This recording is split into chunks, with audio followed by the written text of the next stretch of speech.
चिराग पासवान लगता है अब एक नई सियासत की ओर बढ़ रहे हैं। यही वजह है कि उन्होंने राष्ट्रीय कार्यकारिणी जो गठित की है उसमें कई बदलाव देखने को मिला, लेकिन इसके पीछे की सियासत क्या है? क्योंकि जब चिराग पासवान से पूछा गया तो पहले तो वो इस सवाल को टालना चाह रहे थे, लेकिन जाने अनजाने उनके चेहरे पे वो चीजें भी दिख गई और उनके जुबान पर वो बातें आ गई जिसने एक नई सियासत को हवा दे दी है। क्या ऐसा ही सोच करके चिराग पासवान ने यह बदलाव किया है? तो क्या है इसके पीछे की सोच, क्या है इसके पीछे की सियासत, इसको समझेंगे आज की इस खास रिपोर्ट में, तो इसे आखिर तक जरूर देखिएगा। नमस्कार, मैं हूं डॉक्टर सुरजीत सिंह और आप देख रहे हैं YBN बिहार झारखंड। तो जी हाँ, जिस तरीके से चिराग पासवान ने अपनी राष्ट्रीय कार्यकारिणी में पूरा फेरबदल कर दिया, सब कुछ बदल डाला, उसके पीछे सोच भी तो बड़ी होगी। और जिस तरीके से नए चेहरों को तरजीह दी है, उसने सवाल खड़े कर दिए कि क्या इन्हें अपने पुराने साथियों पर भरोसा नहीं है? नए साथियों को जोड़ करके क्या संदेश देना चाहते हैं? और यह सिर्फ एक दो राज्यों की बात नहीं है, यह पैन इंडिया यह बदलाव देखने को मिला है। यानी कि बिहार और झारखंड समेत जो है 33 राज्यों में प्रदेश प्रभारी बदल दिए गए। अब 33 राज्यों में क्या अपनी मौजूदगी का एहसास करा रहे हैं? क्या इनके जहन में उत्तर प्रदेश का चुनाव भी चल रहा है, या फिर कुछ बड़ा करने वाले हैं? क्या ये चाहते हैं कि उनकी पार्टी राष्ट्रीय पार्टी बन जाए? आखिरकार सोच क्या है? क्योंकि इनकी राष्ट्रीय कार्यकारिणी की टीम को अगर आप बहुत गौर से देखें तो इसमें 3 अस्थायी आमंत्रित सदस्य बनाए गए। इसके अलावा 6 उपाध्यक्ष बनाए गए, 1 प्रधान महासचिव बनाया गया, 12 महासचिव बनाए गए, फिर राष्ट्रीय सचिव बनाए गए, जो प्रकोष्ठ हैं उसके अध्यक्ष बनाए गए। सब कुछ बदल डाला। हालांकि कुछ जो बड़े चेहरे थे उनको बड़ी जिम्मेदारी दी गई, जैसे राजू तिवारी बड़े खास माने जाते हैं चिराग पासवान के, उनको महासचिव बना के रखा गया। इसके अलावा अगर हम एक और चर्चित चेहरे की बात कर लें, अशोक चौधरी जो कि जेडीयू के नेता हैं, मंत्री हैं, नीतीश कुमार के बड़े सगे हैं, उनकी बेटी शांभवी चौधरी जो है वो लोक जनशक्ति पार्टी रामविलास के साथ में मौजूद है। तो उनको भी जो छात्र, इससे पहले उनको जिम्मेदारी दी गई थी, उस जिम्मेदारी पे इन्हें बरकरार रखा गया। जो छात्र प्रकोष्ठ है उसका राष्ट्रीय अध्यक्ष जो है शांभवी चौधरी को बनाया गया है। तो कुल मिलाकर के अलग अलग प्रकोष्ठ में भी अलग अलग जो नेता है उनको जगह दी गई है, उन्हें जिम्मेदारी दी गई है, लेकिन ज़्यादातर कोशिश ये की गई है कि नए चेहरे को मौका दिया जाए, युवा शक्ति का इस्तेमाल किया जाए। और जिस तरीके से चिराग पासवान छात्रों से मिल रहे हैं, यहाँ तक कि गर्दनी बाग में जाकर के छात्र नेताओं से मुलाकात करते हैं, आंदोलनकारियों से मुलाकात करते हैं, तो ऐसे में यह माना जा रहा है कि वो अब जेन जी की तरफ बढ़ने वाली नीति को लेकर के आगे बढ़ रहे हैं, क्योंकि उनको ये बात समझ में आ रही है कि आने वाला समय जेन जी का ही है। और जिस तरीके से पूरे राष्ट्रीय कार्यकारिणी में बदलाव किया गया है, उसमें झलक अब जेन जी की दिखने लगी है।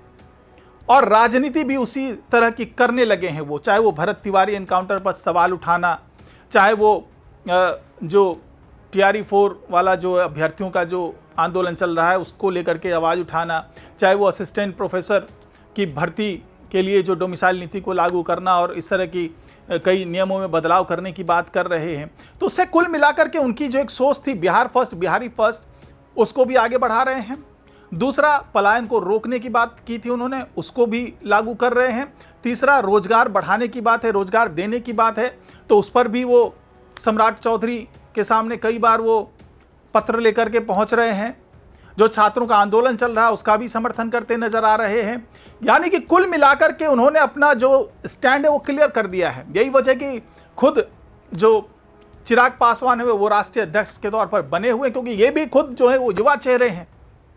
तो ऐसे में एक राष्ट्रीय अध्यक्ष जो कि युवा है, वो छात्रों के साथ जुड़े, युवाओं के साथ जुड़े, जेन जी के साथ जुड़े, और साथ ही जो दूसरे स्तर के जो नेता हैं, कुछ पुराने चेहरे को छोड़ दें, तो युवाओं पर ये भरोसा करते नजर आ रहे हैं। पूरी पार्टी को युवा पार्टी घोषित करना चाह रहे हैं, युवाओं को मौका दे रहे हैं, नए चेहरे को मौका दे रहे हैं। अब सबसे पहले जब इनसे ये सवाल पूछा गया कि आपने ऐसा क्यों किया, तो उनका सीधा सीधा ये कहना था कि आने वाले दिनों में कुछ राज्यों में चुनाव होना है, तो उसको ध्यान में रखते हुए ये सारे बदलाव किए गए हैं। पुराने चेहरे जो हैं उनको भी स्टैंड बाय में रखा गया है। वो सारे नीति निर्धारक जो हैं वो वही लोग होंगे, और आगे जो युवा जोश होगा, नए लोग होंगे जो नई सोच के साथ आएंगे और चुनाव में नई जो है वो तैयारियां करेंगे, नई प्रक्रियाओं को अपनाएंगे।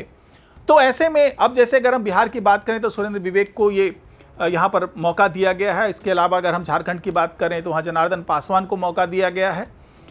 तो उनसे भी अपेक्षा की जा रही है कि वो भी अब दोनों राज्यों में जो है कमर कस करके जुट जाएं और बिल्कुल ज़मीनी स्तर तक, क्योंकि 2 राज्यों में बड़ा दखल माना जाता है एलजेपीआर का, तो वहाँ पर ज़मीन स्तर तक कैसे ये लोग अपने सरकार की योजनाओं को भी, और दूसरा क्योंकि झारखंड में तो विपक्ष की भूमिका में है, यहाँ पर ये सत्ता पक्ष के साथ में है, तो कैसे उन योजनाओं तक पहुँचेगा। झारखंड में सरकार जो केंद्र सरकार है उसकी योजनाओं को कैसे वो पहुंचाते हैं, किस तरीके से वो हेमंत सोरेन की सरकार को घेरते हैं, और बिहार में किस तरीके से सम्राट सरकार और प्लस जो केंद्र सरकार यानी कि डबल इंजन की जो सरकार है उनकी योजनाओं को कैसे ज़मीनी स्तर तक पहुंचाते हैं। साथ ही इसके पीछे जो है छिपा हुआ संदेश कि न केवल योजनाओं को पहुंचाना है लोगों तक, बल्कि पार्टी की विचारधारा को भी लोगों तक पहुंचाना है।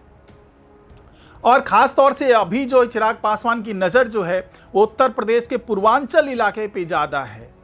यही वजह है कि वहाँ पर वो बड़े ज़ोर शोर से तैयारी में जुटे हुए हैं। ये अलग बात है कि अभी तक उनका कोई वहाँ पर कोई गठबंधन जैसी बात नहीं है, एनडीए का हिस्सा बन करके वो चुनाव लड़ते हुए नज़र फिलहाल नहीं आएंगे, ऐसी कोई बात नहीं हुई। लेकिन लगातार उनकी बातचीत अमित शाह से भी चल रही है, पीएम मोदी से भी चल रही है, नड्डा साहब से भी चल रही है, नितिन नवीन से भी चल रही है, मुलाकात कर रहे हैं चिराग पासवान, और कोशिश में है कि वो एनडीए के सहयोगी दल के तौर पर वहाँ कम से कम 10 से 12 सीटें जो है वो अपने हक में ले लें पूर्वांचल में।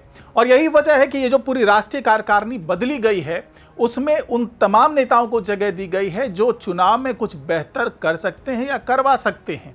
और यही वजह है कि बिहार में जो ये सम्राट चौधरी को भी कई बार घेरते नजर आते हैं, तो उसमें भी राष्ट्रीय कार्यकारिणी इनकी जो है वो बड़ा योगदान देने वाली है। इसलिए वैसे तमाम नेताओं को साथ में जोड़ा है और आने वाले दिनों में इसका असर न केवल बिहार में बल्कि जो 33 प्रदेश अध्यक्ष बदले गए हैं वहां पर भी देखने को मिलेगा। नई उत्साह के साथ में पार्टी का विस्तार करना ये भी एक बड़ा लक्ष्य है। पार्टी को राष्ट्रीय स्तर की पार्टी बनाना ये एक बड़ा लक्ष्य है जो कि चिराग पासवान ने अपने सभी जो नए चुने हुए राष्ट्रीय कार्यकारिणी के सदस्य हैं उनको ये चुनौती दी है कि आप इसको कीजिए, और साथ ही बधाई भी दी है कि भाई आप लोग जुड़े हैं साथ में और नई सोच नए उत्साह के साथ काम कीजिए। तो कुल मिलाकर के ये पूरी जो राजनीति है वो नए सिरे से चिराग पासवान करना चाह रहे हैं और इसका असर आने वाले दिनों में सियासत पर देखने को मिल सकता है।